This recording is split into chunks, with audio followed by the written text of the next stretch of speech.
On a besoin de gens qui ont la parole de sagesse. Pour nous dire qu'il y aura cette année de famine et cette année d'abondance.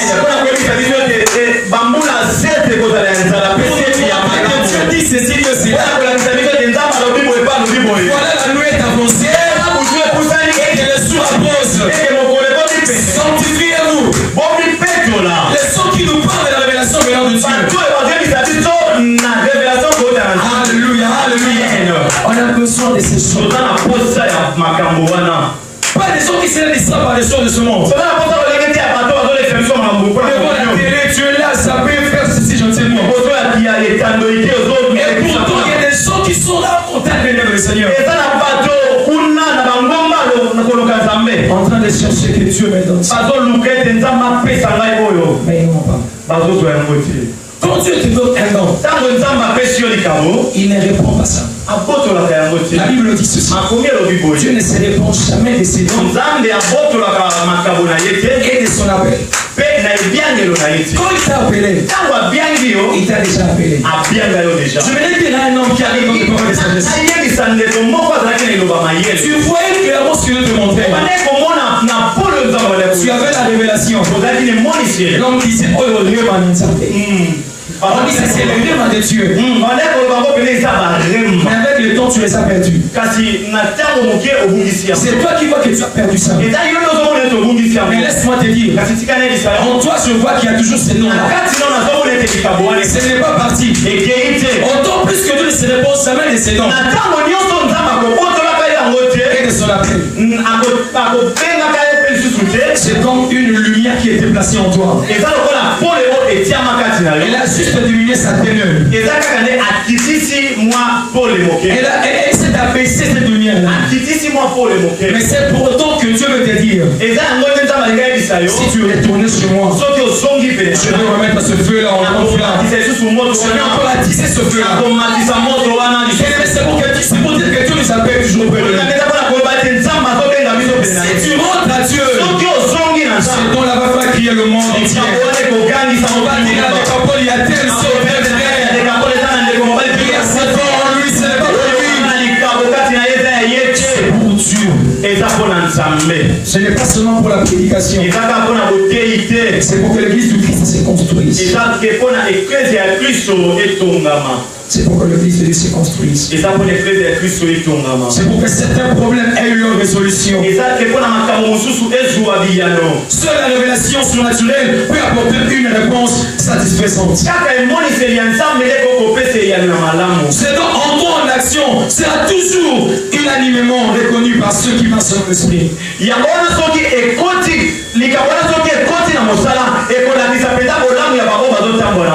ceux qui ne comprennent pas les choses, ceux qui ne connaissent pas les choses de Dieu, ils verront que Dieu est avec toi. Ils verront que Dieu est avec toi. Chacun pourra se poser la question sur la solution apportée première réellement de Dieu. Et qu'elle est encore avec Dieu. Ce don-là se manifeste jusqu'au jour. Ça se manifeste jusqu'au jour. Nous voyons cet exemple dans Actes chapitre 6, le verset 7. Actes chapitre 6, verset 1 à 7.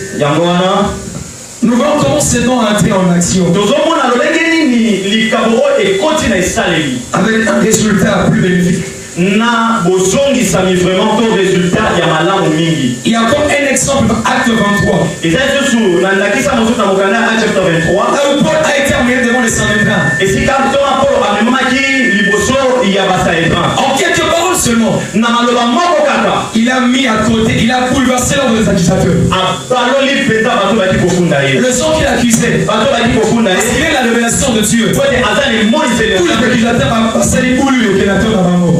J'ai aimé la parole du Seigneur. Il dit c'est quand vous allez vous tenir devant les tribunaux. Ce n'est pas vous qui parlez, mais c'est l'esprit de l'Éternel qui parle. C'est l'esprit de l'Éternel qui parle. On en a besoin partout le Seigneur. Quand on va nous interroger, Dieu sera avec nous. Tu as besoin de la révélation. Accroche-toi à Dieu. Accroche-toi à Dieu. Accroche-toi à Dieu.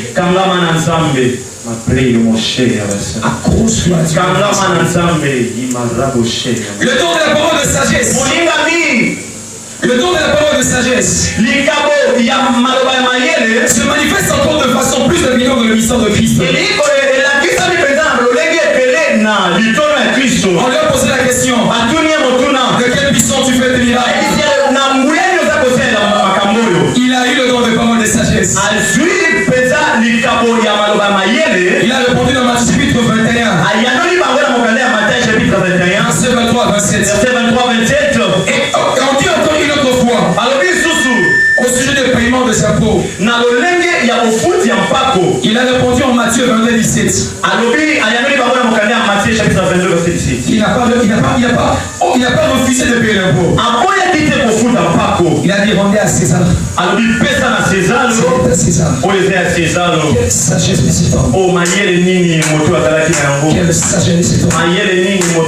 Dans l'Ancien Testament, nous voyons aussi Joseph. Il avait le don de parole de sagesse. Daniel aussi. Samuel également. C'est par la sagesse, pardon, de la sagesse que Joseph et Daniel purent interpréter le songe.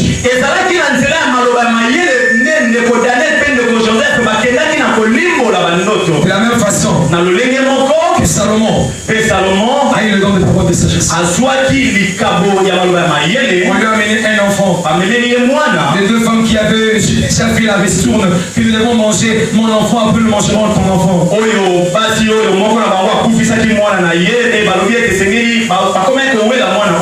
Ils sont allés devant Salomon pour trancher les problèmes. Il a demandé la machette pour couper l'enfant. Il y a que l'esprit de Dieu qui lui a fait dire ça. C'est la femme qui a senti les entrailles bouillonner. Et c'est cette femme-là qui a compris qui c'était l'enfant. Donnez l'enfant à cette femme qui a senti la douleur dans son cœur. Mais il n'y a que Dieu qui sait ça. On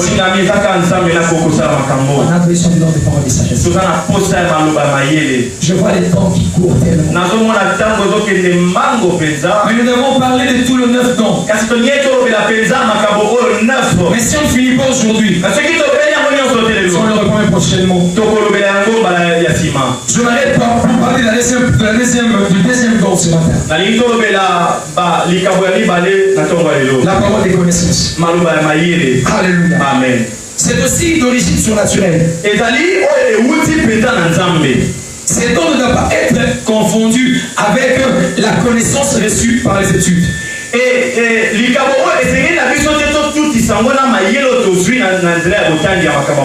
dira que j'ai eu la connaissance lors d'une formation.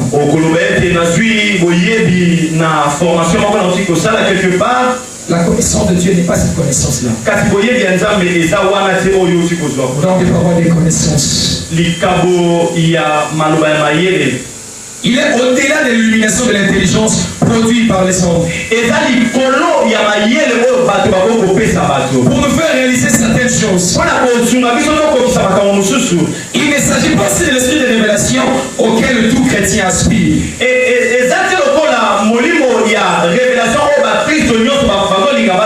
Auquel tout chrétien a le droit. Le don de parole de sagesse, de connaissance, suppose la révélation surnaturelle d'un fait ou d'une certaine tâche à accomplir que l'homme ne peut pas connaître par ses facultés naturelles. Alléluia. Amen. J'ai la parole des connaissances, mais j'ai automatiquement reçu la solution à mon problème que ma connaissance humaine ne peut pas me donner. C'est une information surnaturelle d'un état. Pour Dieu, les circonstances que Dieu seul connaît. C'est une information surnaturelle. D'une circonstance que Dieu lui-même connaît. Cette révélation peut être aussi transmise par les songes, par un ange, par une voix audible, par une vision ou par une intuition soudaine ou intérieure. C'est pourquoi je mets les clous ici, je martèle ici pour vous. Ne négligez jamais les songes que vous savez. Quelqu'un m'entend ce matin. Tu as des songes à partir je ne sais de quoi. Et l'homme de l'Ecclésiaste dit ceci. De multitude de pensées l'ont fait de rêve. C'est vrai qu'il y a des rêves que nous faisons à partir de nos pensées. Oui, il y a solo les il y a d'autres façons. Nous dormons. Il y a notre journée que nous venons de passer rêver dans notre rêve. Parce que notre mémoire c'est comme un disque dur. Quand nous dormons, ça fait comme si le rewind ça retourne en arrière. Les scientifiques peuvent dire cela. La parole peut aussi dire cela. Mais ce n'est pas seulement cela, les mains de le Seigneur. Il y a des rêves qui ne sont pas des simples rêves. Il y a des rêves qui ne sont pas des simples rêves. Des choses qui ne sont pas des simples songes. Imaginez-vous une femme qui peut rêver que son mari est mort. Il lui dit j'ai vu que tu es sorti et vous avez fait un accident. La femme a vu son songe. Il dit à son mari ne sort pas. Et le mari s'entête. Il va lui faire un accident, il meurt. Vous allez dire cela c'est seulement naturel. Et tu me diras que Dieu n'existe pas. Bien aimé, il y a la parole des connaissances. C'est pourquoi quand j'ai un rêve, je quitte tout ça. S'il me montre quelque chose pour toi, c'est bon les soins de bien prier pour ça. Parce qu'il y a des ceux qui n'ont pas la vision facile ou la parole des connaissances facile.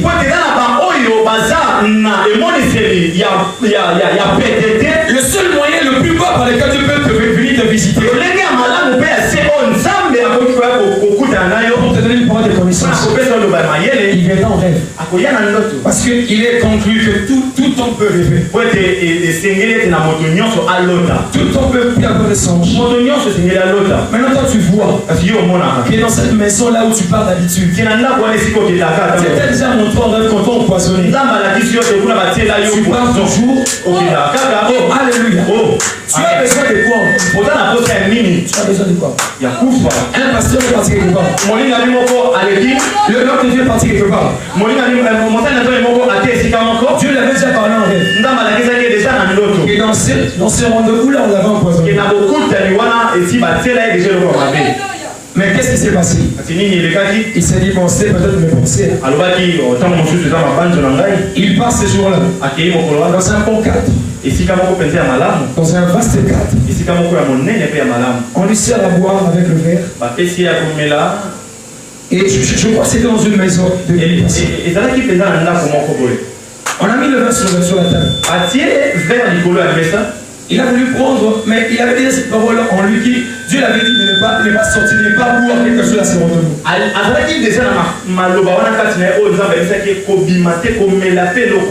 Mais il a dit, comme c'est un homme avec qui nous connaissons, c'est un ami de longue date. Ça ne fera rien. Mais il a voulu prendre, il voit un chat sauter dessus de la table. Subitement le verre a tombé.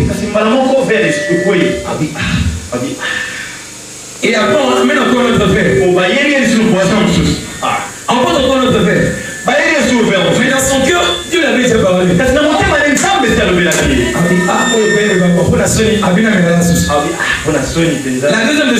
deuxième fois, le chat saute encore sur la table.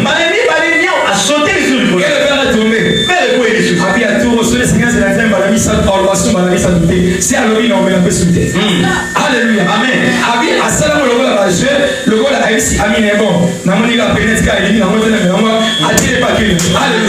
C'est comme ça que Dieu l'a sauvé. Mais il pouvait déjà rester dans la maison.